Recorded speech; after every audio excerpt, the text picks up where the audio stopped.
Welcome back to the show, the Honorable Judge Karlos Finley. How are you doing today? I'm great. How are you? Hey, I have no complaints. Nobody wants to hear about them anyway. Every now and again, you may get somebody who'll listen. That's true. Every now and then, every now and then. I am so glad that you decided to join me again today. This is much, much needed for the community. I, for say, am one to which everybody already knows that I am rooting for Carlos Finley and the entire family to win and become the next mayor for the city of Mobile. I think it's needed. I think you represent everyone. And this is the change that needs to be brought to the city of Mobile. With the discussions that we've had on and off air, I am just elated about what you're bringing to the city once you become the next mayor of the city of Mobile. Yes, So with indeed. that being said, I've only had one question. I think everyone is good so far with the representations you've made around the city, all of the everywhere you've been around the city. So the only question I have for you today is someone is inquiring about the children. Where they're killing each other, they're still dying at rapid rates. The violence is still fairly high. What do you plan to do for our youth for the city of Mobile that are in the city of Mobile? This is a major question because you just hit the nail on the head. It's related to our violent crime rates. We've got 35 homicides so far this year.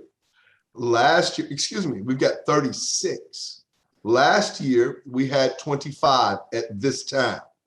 So we're trending in the wrong direction, number one. But we're also trending to have the highest rate of homicides in the history of our city. The most we've ever had in a given year is 50. I hope and pray that we do not break that record, but we're trending to do such. As I've seen it and as I've explained it in many forums and on many occasions, there is a direct correlation between the idle time that our young people have and the lack of opportunities that our young people have to be trained to understand conflict resolution. Because you see, many people talk about gun violence, but the heart of it is violence. If you stop the violence, then the gun violence will stop. The gun is merely a tool by which one can use to effectuate violence in a fatal manner. We talked about homicides a moment ago, but understand that there have been 148 assaults in our city this year. Last year, there were 84 at this point in time. Now, to bring that into context, many of our assaults are gunshots where the victim didn't die.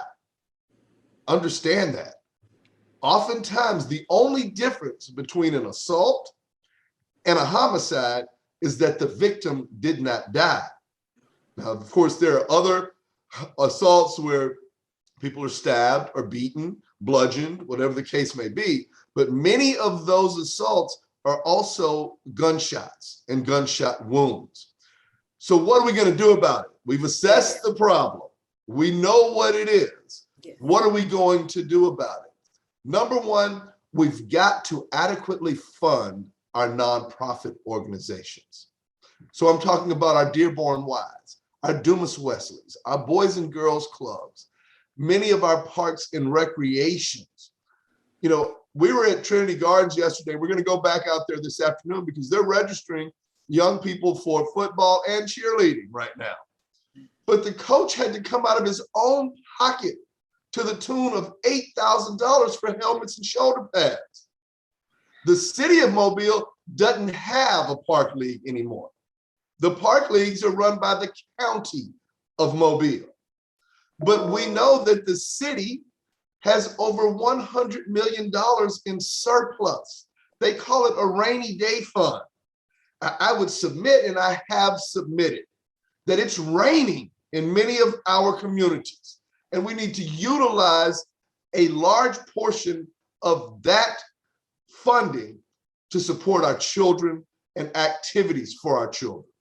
Let's take it a step further, because this is something that really bears down on my heart. As you know, because I Yes. love talking to our children. Absolutely. And we met Yes, with talking me to talking our to youth. children about future wealth and how to Absolutely. develop it and how to maintain it. We need to make sure that we've got academia, money knowledge, as well as sports and dance knowledge. Because if by chance the Lord blesses you to be that professional athlete or to be that major entertainer, if you don't know how to handle that money, you'll die a pauper. You'll die a poor person. Yes. Because there are people waiting in line to take that money from you.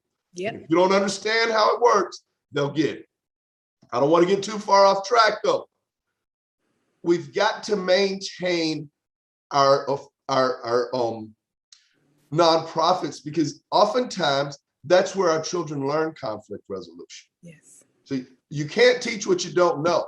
And so if you've got a parent who may be young and now they've got a child and they don't know how to resolve conflict, they can't teach their child how to resolve conflict. Absolutely. So our nonprofits oftentimes stand in the gap for those parents who are not aware of how to teach conflict resolution, how to debate a topic instead of argue a topic, how to come to a consensus that we may need to just agree to disagree as opposed to fighting about something.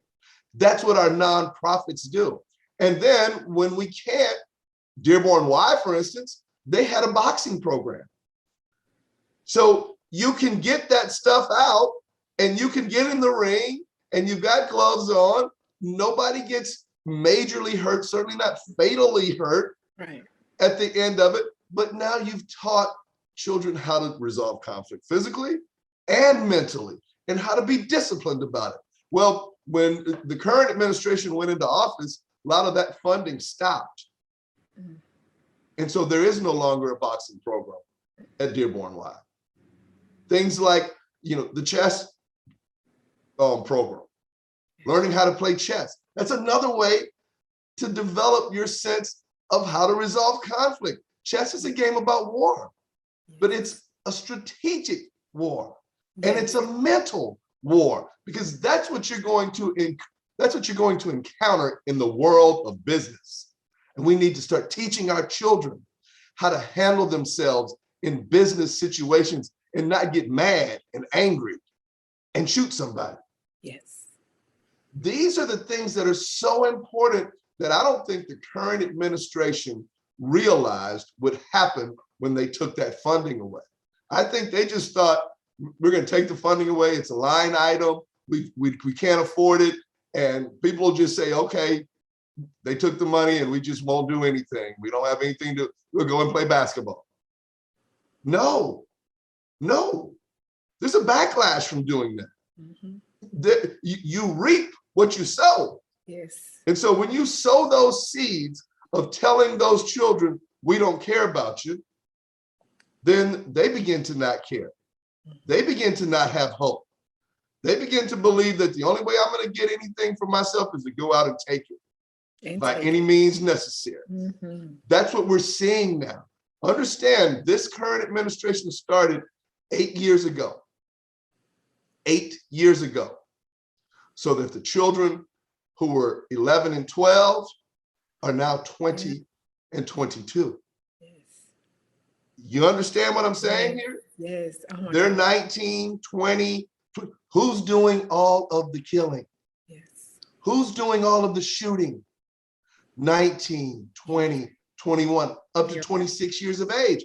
That's the majority ages of the people who are doing this. This is a direct correlation, because 8 years ago, when that director came in and said, we can't give you that afternoon snack anymore. We can't let you participate in the boxing program. We got to take the boxing ring down. No chess, no swimming pool, but you can go in and bounce basketball. Because the city of Mobile cut our funding and we can't afford to do that anymore. That child hears, city of Mobile doesn't care about me. Exactly. That's exactly what they hear. That's what that child hears. And see, when you've never had to need somebody for something, and you don't know anybody personally who has never had to need someone else for something, you don't have any concept of that. You don't have any concept of what it's like to be dependent upon somebody else outside of your family for sustenance. You don't realize that what you see as an afternoon snack could be the only meal that child gets until they get back to school the next day for free or reduced lunches. Yes.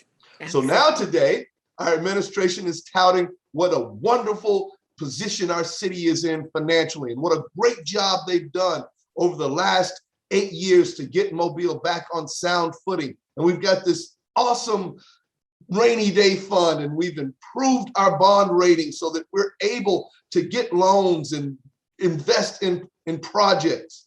But is anyone asking, who are we taking away from? Who did we take away from in order for this to happen? I don't know if they're asking, but I'm surely telling.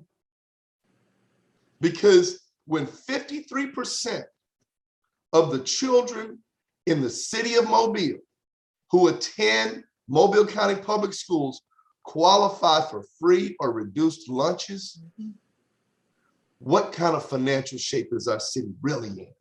Really? It's great for us to have all this money in the bank as a city, but our children qualify for free or reduced lunches. That means that their parents are earning monies below the poverty line. What are you telling our children? Right. Yeah, we've got millions of dollars, but you can't have it. And now the kids say, okay, I can't have yours, but I'm gonna go take some from somebody because I gotta eat. Yeah, it's survival of the fittest at this point. It is. It really and truly is. But if you've never been in that position before, you don't know anybody who's been in that position before, you won't consider that. It's just a line item on a budget for you. We've got to balance the budget. Well, let's take this line item off, this line item, that line item. We'll check that. We'll get that. We'll level fund this. Every organization has been level funded for the entirety of the 8 years that our current mayor has been in office. That means nobody's gotten any more. So they're operating, those who were funded are operating on the same money in 2021 that they were operating on in 2014. Has anything stayed the same that you have to buy since 2014? No, absolutely not. That's exactly right. These are things that we've got to understand as people. These are things that we've got to have new leadership to remedy, because the definition of insanity is to continue to do the same thing and expect a different result. Anybody in this race who's been there, who's been in city government, is going to more than likely do the same thing that they've been doing. Exactly. We need change with vision for the future. And that's what I'm bringing to the table. That's what I deliver. A new way of looking at things, a new way of doing things, so that our city can be the city we all know it's capable of being. We know it is. We're the only Gulf Coast city, legitimate city, not towns. Right. Okay, because look, Gulf Shores, Orange Beach, those are towns. They're not cities. Let's be clear. Right. Mobile is barely a city. Yeah. Okay. And now we've got a new biggest city in the state. Huntsville, Alabama is the biggest city in the state of Alabama. Yes, it is. Shame on us. Yes, shame for on letting Mobile. them leapfrog over the big three, Birmingham, Montgomery, and Mobile.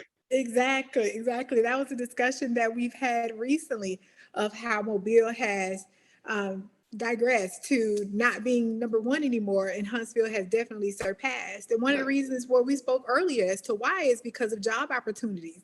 So that is, we have all these intelligent, educated people in Mobile, and they're not being placed in leadership roles when they No, have the leadership skills to make the money, and they're not being given those opportunities. So they no, flee, which is that's why I correct. fled. Yes, So ma'am. you're absolutely right. I understand.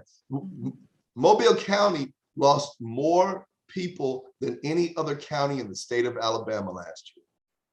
2,800 people left Mobile County last year. Wow. Wow. That's more than any other state.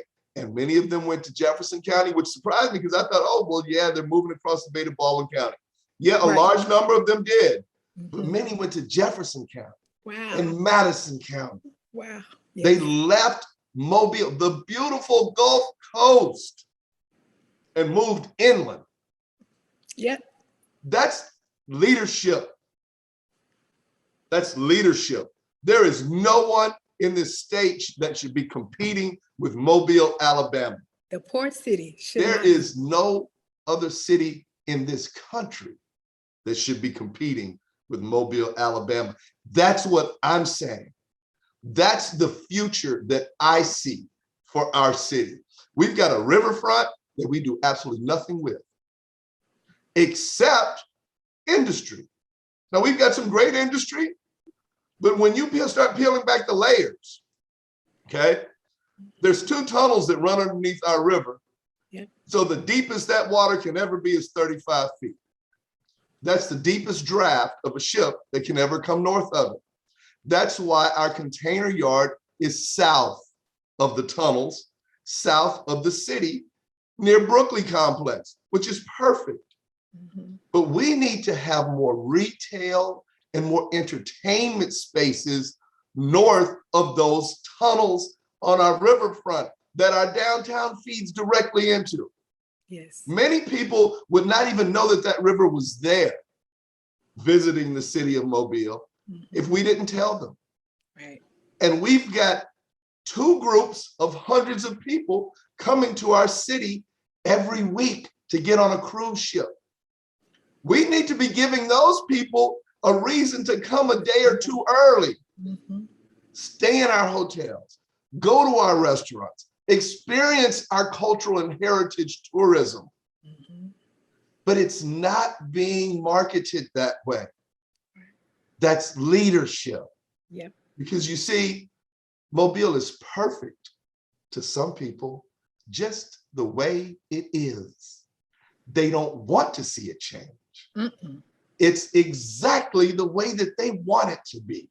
And it's been exactly the way that they wanted it to be for 300 years. Yes. That's over when Mayor Finley takes office. Speak That's it. done when Mayor Finley takes office.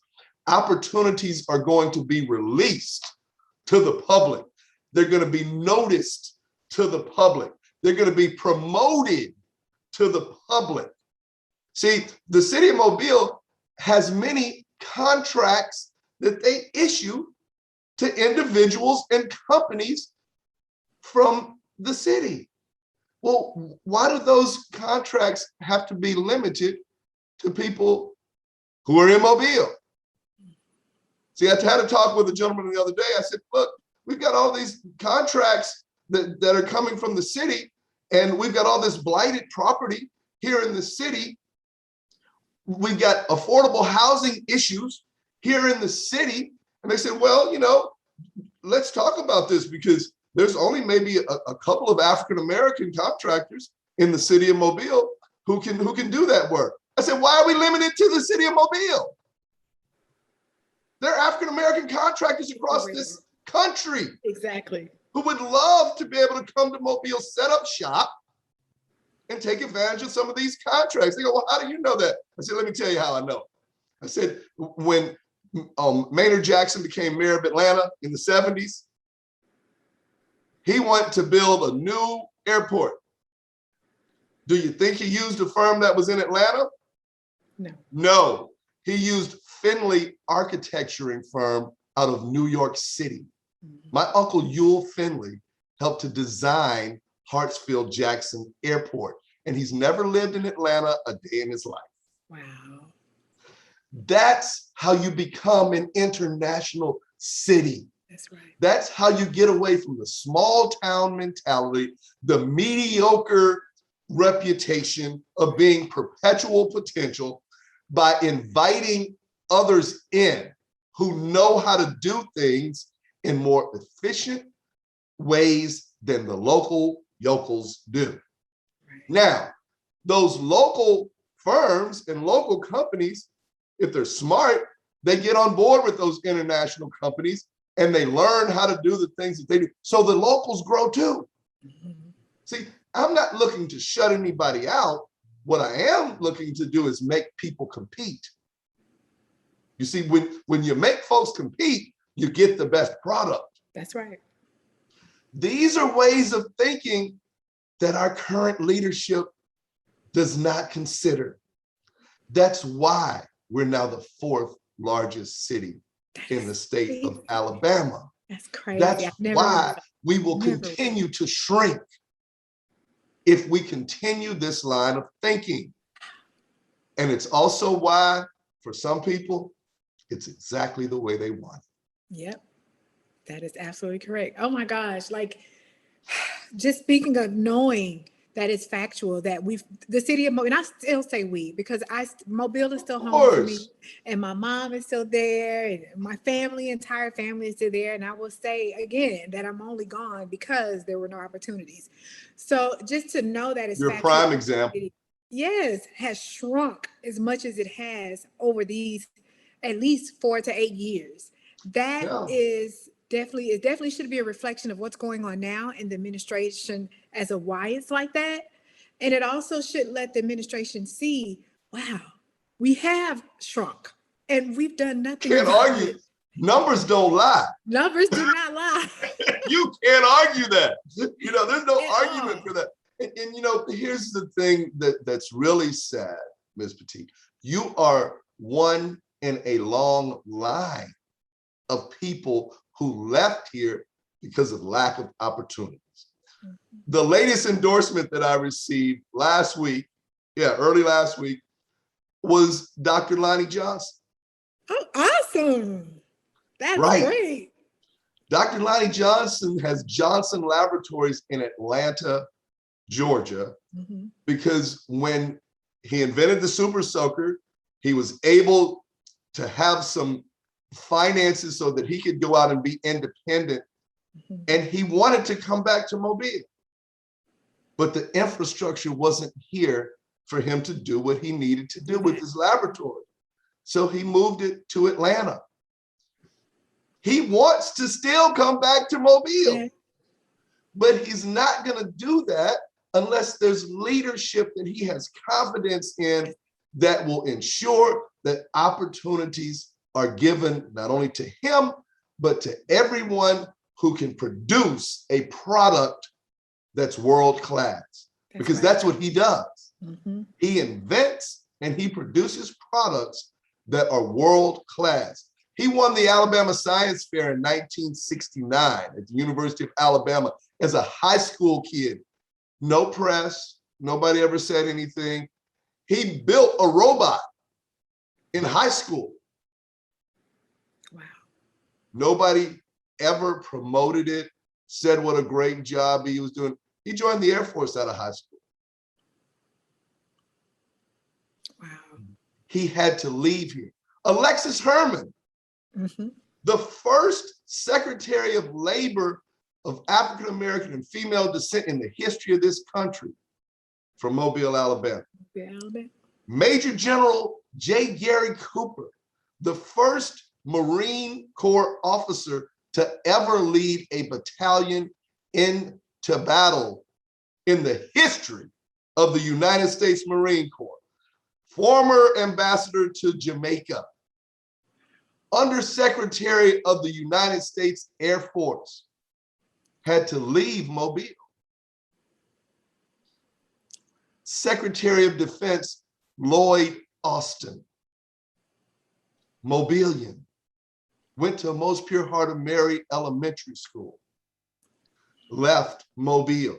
There is a long line of people who had to leave Mobile. I left Mobile. Mm-hmm. And I figured out a way that I could earn a living independently and not have to depend upon anybody for a job. And I came back. Right. I'm a lawyer. I started my law firm. Exactly. I run my law firm. I understand business because I'm a business major in undergrad. Mm-hmm. But I don't depend upon anyone but my clients for my livelihood. So I can stand up and speak, and I can speak truth to power because I'm not depending on any of them to feed my family. My clients know the kind of product that I provide. They know the kind of representation that I give. They know that I have no problem speaking truth to power when they have a situation where they've been wrong. Yes. As long as I do that, I don't have to worry about answering to anyone. That's right. That's the lesson of my father, my grandfather, that they taught me. Mm-hmm. Don't have to depend upon anybody for your living other than people who you are directly involved with. That's right. My father was an entrepreneur in the 50s, 60s, and 70s. My grandfather was a physician here in Mobile starting in 1918. Franklin Primary Health Clinics are named in his honor by Sister Marilyn Aiello, who was a nun at Heart of Mary School where I went to elementary. She went back to school and became a doctor because she was inspired by my grandfather. And when she graduated, she started Franklin Primary because Franklin charges you based upon how much money you make. You don't have to have insurance to go there. Wow. Because that's what my grandfather did. See, my grandfather was a doctor in the Depression. Nobody had anything. And he had 10 children at home. Wow. So if you had a chicken, a turkey, some lard, flour, syrup, okay, I'll take that because I've got a family to feed. That's right. And that's what he did throughout the 30s when he was here in Mobile. But by 1954, Ebony Magazine wrote an article on him called The South's Richest Negro Doctor. Wow. Wow. Those are my examples. Mm-hmm. My father started the first African-American chain of drugstores in the state of Alabama. Yeah. Those are my examples. I'm not looking outside for anybody else. Mm-hmm. These are people who had tried and true success stories. And independence is the key. Yes. So when we talk about our young people today, they see what's going on throughout social media. Yes. They're honed in on what's happening in other places around the world. Mm-hmm. Let me tell you something. They're not just looking for some job to have for the rest of their lives. They want to be independent and be able to make their own decisions too. And I applaud them for it. That's right. Now, I want them to understand they got to start off working for somebody. Mm-hmm. Okay, that's the way it is. I worked in a paper mill for 10 years. Okay, mm-hmm. Scott Paper Company. I worked shift work, 11 to 7, 7 to 3, 3 to 11, and went to school. Mm-hmm. Took me 10 years to get my undergraduate degree. So I'm not saying this stuff will happen instantaneously because it won't. You've got to put the work in. That's right. But if you do that, eventually the ball's going to start rolling, mm-hmm. and it's going to start snowballing, and it's going to get bigger and bigger until you are able to be in a position to call your own shots and speak truth to power. That's right. And that's what we need. That's what's so powerful about my testimonial. That's what's so powerful about having Mayor Finley in office, because he gives you the example of someone who did it on their own with help from other people throughout his life. Nobody does anything on their own. Nobody does anything by themselves. That's right. But you got to put the work in so that people recognize, hey, this person's a go-getter right here. I'll help them a little bit. Mhm. That's how you make the difference. And our children aren't seeing that because the current administration, they see a guy who's been rich from the day he was born. Exactly. Exactly. They haven't seen him in the Matrix, so don't know anything about that. This mayor has spent over $1 million on this campaign. Over $1 million on this campaign, and won't come to a forum and stand side by side with his opponents and actually speak to the people. Wow. Everything that he has done and presented has been produced by a professional image group. So when you see those glossy, mailings, when you see those awesome TV commercials and Facebook, social media commercials, they're done professionally. Right. That's an image that's been produced professionally because he's got millions of dollars to do it. Right. And if we sit around here and let him buy this campaign, shame on us. Shame on us. That's right. Shame on us, because he's shown us who he is. Not shown up at it. He came to one debate. And he came to one forum. There's a difference between a debate and a forum. That's right. He came to one forum, and the forum was set so that each candidate had 5 minutes to speak. No question and answers, no interactions, 5 minutes to speak, and then it's over. He came to one, and it was at Dolphin Way Methodist Church in Midtown, and he's not been seen on the campaign trail with his opponents since then. Are we going to really let someone represent us who wouldn't even come out and speak to us? See, it's not disrespect to me. It's disrespect to the city, to the voters. You said it much better than I could have. Yeah. In fact, it's respect to me. Right. Right. I want to feel his heat. Because I'm going to turn it up. I'm going to turn it up. Yeah. We got too many things that are going wrong in our city, and they're spinning it to say we're going right. We're not done yet. Really? You've had 8 years, and you said 8 years ago that you'd only run for 2 terms. Now you're telling us you're not done yet? But we're not the most business friendly and safest city in America. That's what you promised that we would be 8 years ago. Now you're telling us you're not done yet? And that's the question we should ask. What are you not done doing? Right. That's a question. What have you're still doing something, but what is it? Because we don't see it. What is it that you're not done doing? Is it to benefit us, or is it to benefit others? Like, what is it that you're Those are great questions. I wished I had the opportunity to ask him on the trail, but he wouldn't show up. And they taught what they've invested in parks and recreation. You notice when I started out, the first question and the only question we've had is, what are we going to do about the kids? Mm-hmm. What are we going to do for the children? He's taunting parks and recreations. I went to the Dodge Center yesterday in Trinity Gardens, and the day before, talked about what the coach is doing. The coach showed us pictures of the room where they do concessions.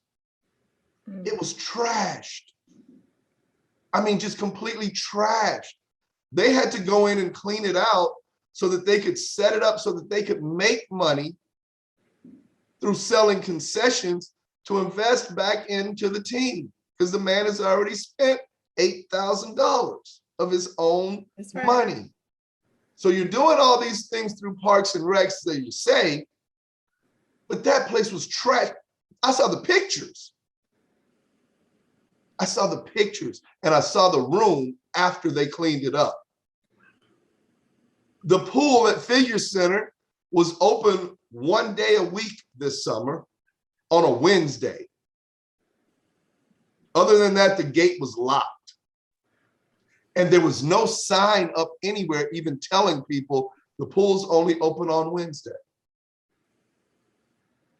So you say that, well, we're updating the locker rooms. That's why we've got the porta potties out there for the kids to change in. Number one, porta potties are not air conditioned. And you go in there talking about taking your clothes off and putting your suit on, and you're burning up hot. By the time you get to the pool, you may have had a heat stroke already. Right. Because you closed up in that little room. But the next thing was, well, why is the pool still only open 1 day a week? Well, we didn't have enough lifeguards. We couldn't find and hire lifeguards. For everybody on this program, I'm a veteran.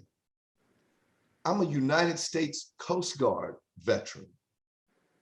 I finished my career here in the city of Mobile, stationed on a Coast Guard ship. There are at least 5 Coast Guard stations in the city of Mobile. You can do an entire 20-year career and never leave Mobile in the Coast Guard. Every Coast Guard person is a certified swimmer. Yes. Why are we not partnering with the Coast Guard to say, hey, Skip, we need some lifeguards. Can your seaman apprentice, seaman rotate out daily, serving as lifeguards at one of the 5 parks that we have swimming pools in the city of Mobile? Number one, that's a travesty. We got 5 swimming pools in the entire city of Mobile. Wow. Come on, man. We got the money. We could pay the Coast Guard guys a little rat hole money. That's what we used to call it, you know, back in the day.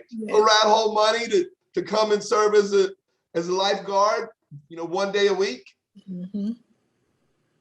We're not utilizing the partners that we have. That's that vision for the future that we need for our city. That's what I bring to the table. Yes. The biggest issue we have with our riverfront, and I hate to keep jumping back and forth, but see, all this stuff has to be done simultaneously, folks. We've got to have a plan in place so that we do these things simultaneously. You can't do one thing at a time. It'll take us 100 years to get done what we need to get done. We've got to do it at the same time. So we talk about the riverfront. The train is the biggest issue with the riverfront. Mm-hmm. If you know Mobile, you know that we've got a train track that runs parallel to the river. It can block you out, or even more importantly, it can lock you in. Yep. And you can't get in and out of there. That's an inconvenience to people who want to enjoy a recreational area. Right. Here's an easy solution. If you're familiar with Mobile and you're familiar with Broad Street, Beauregard Street, the GM&O Railroad, and Water Street, you know that if you're sitting at Beauregard looking across Water Street at the GM&O on the left and the Clark Station on the right, straight forward, there's this thing called the Bob Hope Overpass. Okay. It goes over the railroad track and down onto the state docks going north. What if we built a south ramp? And we came off of the Bob Hope Overpass and we spoke with our brothers and sisters at the state level, and we got them to give us 20 feet of property just east of the railroad track. See, the standard lane width is 9 feet. We got a lane going in, we got a lane coming out. That ramp comes off, down, heads south, right into the convention center. Mm-hmm. We never have to worry about the train again. Mm-hmm. You can get in and out of there whenever you want. And how about we open some retail shops in the convention center? Now people come down and shop. We can still have conventions there, but people can come down and shop. And all of those people who are coming to town for those conventions, for those volleyball tournaments, basketball tournaments, dance team competitions, they can shop in the convention center while they're here. Maybe while their kid's not playing a game. They can shop. This isn't rocket science to me, folks. But you do have to care. You do have to care about what's going on in our city in order to come up with these kinds of things. If it's fine with you the way that it is, you're not going to be looking to come up with anything new.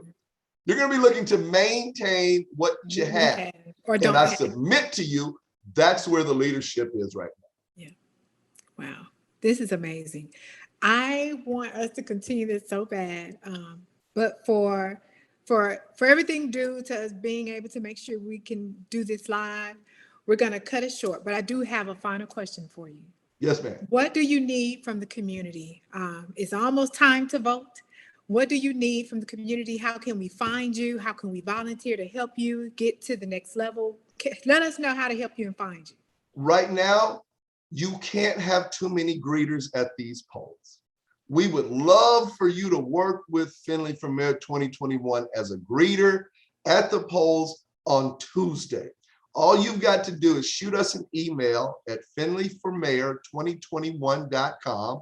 Go on our Facebook page at Finley for Mayor 2021, Instagram at Finley for Mayor 2021, Twitter at Finley Mayor 21, and let us know. I want to greet, I want to participate, I want to help get Karlos Finley elected as mayor, and we'll get you signed up and assigned to a polling precinct where you can do just that. It's August, it's a 12-hour day. We're not looking to have people out there for 12 hours. We've divided it up into shifts of 6 hours. But if you want to come out for any amount of, if you've got an hour and you want to come out and greet for us, you're welcome. I've been saying from the beginning of this campaign, if there's not enough room at the table we're sitting, we'll build a bigger table. So there's no such thing as we've got enough people already. We can't have too many. Contact us. Let's bring this thing home. Let's bring a new vision for the city of Mobile so that we can become the largest city in the state of Alabama, the largest city in the Southeast. I'm not joking when I say that. That's possible. Mm-hmm. We can do that, but we've got to have a plan, and we've got to have someone promoting our city for its greatness, and we've got to create opportunities for everyone. That's right. So that's what I need. I need greeters. I need people on our team. We've got volunteers, but we can't have enough greeters. We're going to be supplying, water, snacks for everyone who comes and greets. So you don't have to worry about bringing anything but maybe a chair and an umbrella. Not necessarily because it rains, but because of the sun. Yes. This is an August election. Most elections are in the fall, in November. It's going to be very warm. So bring your umbrella, bring your chair, come on out and greet with us. We'll supply you with the Finley for Mayor 2021 t-shirt, button, all of those things, and let people know that you're standing for change with vision for the future. Awesome. Thank you so much for that. If anyone has any questions, you can drop them in the comment section of this live right now, and we will be sure to tag him and make sure he's able to answer whatever questions he can up until the actual election on Tuesday. So we are both asking you to join us, share the word, let everyone know it is time to get out and rock the vote, as we all should, and let's make change for the city of Mobile. I thank you, Judge Karlos Finley, for coming on with me today, and I look forward to having you back after you have become the next mayor for the city of Mobile. I will certainly be here, and I look forward to having you back in the city of Mobile, and so we can do that interview face-to-face at a local place here in the city of Mobile once we've gotten rid of this COVID virus. That sounds awesome. I'm looking forward to that. You have a great day, and tell Kelly again I said hello. I will do so. Thank you. Y'all have a great day. You too.